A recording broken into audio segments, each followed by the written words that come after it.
Let's talk about working with tracks. So to create tracks, you go into the Tracks menu and do New Track. You can also create this, and when you go onto the track title, you can right-click and choose New Track as well. You get the same dialog box. But most likely, I want you guys to be very comfortable with this command, which is Shift-Command-N. Now, if you do Shift-Command-N multiple times, you're able to create multiple tracks. If you use the up and down arrow while holding down the Shift and the Command, you can add or take away as well. So very useful.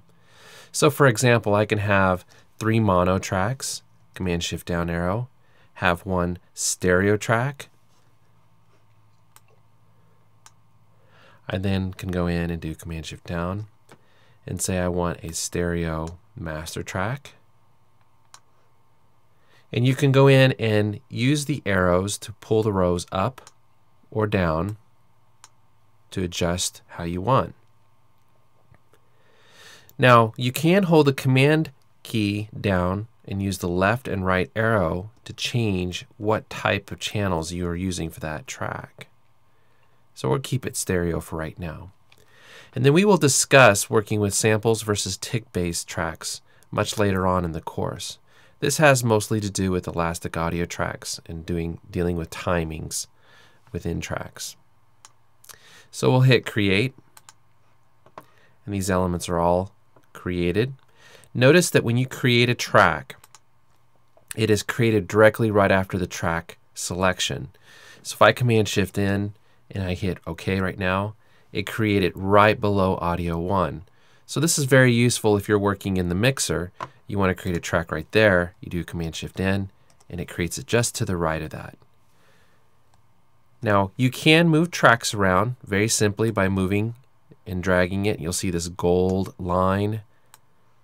You can move it, and you can move a selection. Let's do a Shift key to highlight several of them, and then I'll use the Command key to select that one. And then I can move these over to 4, and they all get pushed over. So these are just some ideas of how you can manage moving tracks in the mixer. And the edit window works very similar. You got the gold bar. And then if you go into your tracks list, you can take this track and you can move it up or down, and you get the same results. If you go into your mixer, you pull up your tracks list, you get the same thing. Take this track, pull it up or down. So this is how you can manage how tracks are being aligned both in your edit and your mixer. Now let's talk about naming tracks. All you have to do is just double click on the track title, or in the mixer the same way, double click on the track title, and then you can just name it. So let's go ahead and call this Kick, and then I can hit Command down arrow and go to the next one. Command down arrow, Tom, Command down arrow, and so forth. So this is very easy. Now you can hit the Tab key and type whatever you want within this area. It could be tons of information. It could be dates, the name of the artist, the name of the instrument, all kinds of unique information. In fact, you'll use this area as kind of note-taking during session recording, mixing, editing, and so forth. So there's a lot that can be stored in there. I highly recommend that you take advantage of that. And do remember that comments can be added by going into Mix Window Views, and you go into Comments, and here it is. It's been added. Now let's talk about duplicating tracks. Let's say I'm working with a vocal track, and then the vocalist does a pass, and then I want to be able to do another pass and just create another track very quickly. Well, you may have outputs and cue sends and all kinds of routing and things set up for that particular track that you like. You just want to use the same settings. You just want to have another track. What we can do very simply is just go underneath the Tracks menu and duplicate it. Or you can just simply right-click on the track and choose Duplicate as well. So this quick key underneath the Tracks menu is Option Shift D.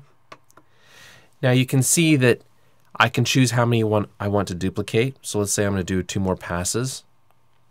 And I'm going to choose whether I want to keep the playlist, which is the active audio regions on that track. Maybe you don't. Maybe you just want to keep it a blank region or a blank track so that you can have the artist with a fresh start. So you can have alternate playlists. These are again active playlists that are working in the background of a track, and we will discuss those further on in detail later on. I'm going to go ahead and shut those off right now.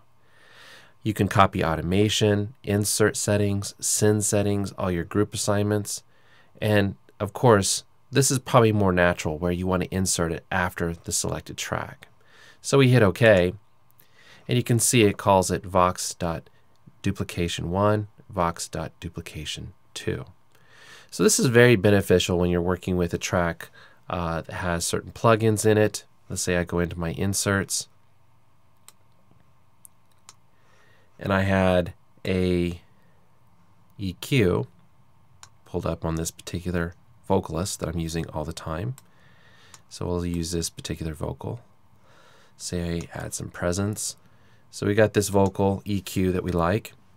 And I'm going to delete these tracks. So all we have to do to delete tracks is right click and hit delete. And let's just do the duplicate again. So Option Shift D. And then I can hit OK.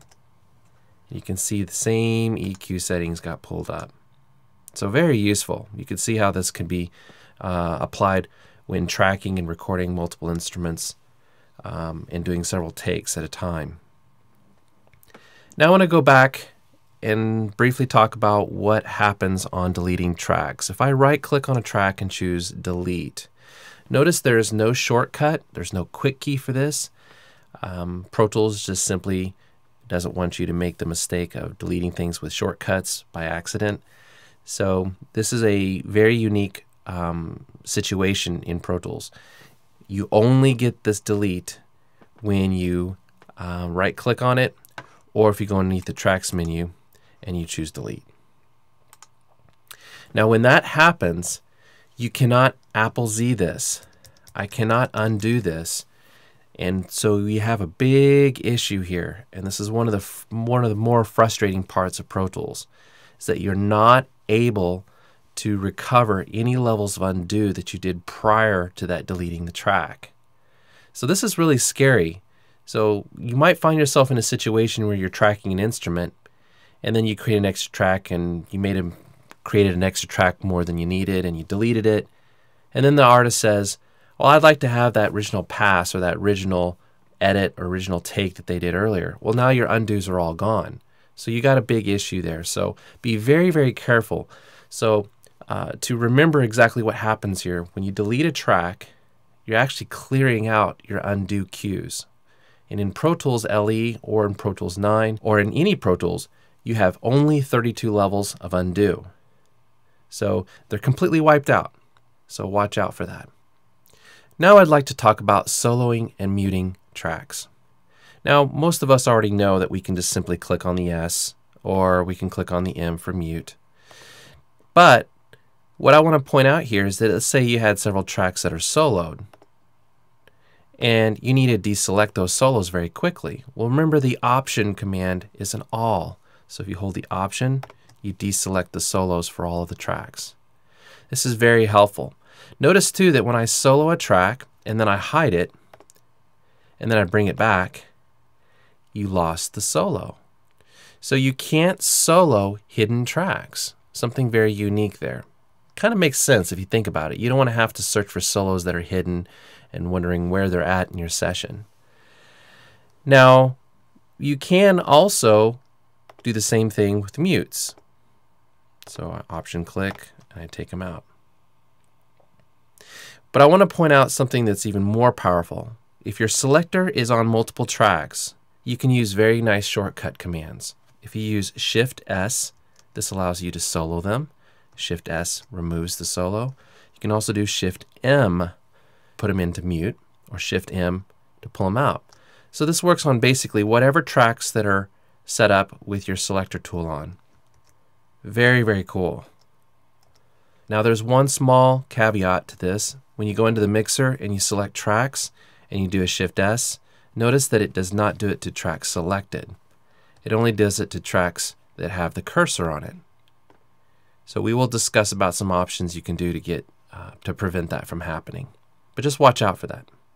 Well, this concludes all the different methods of working with tracks. This is making, naming, moving, duplicating and deleting and muting and soloing tracks. A lot of great information here.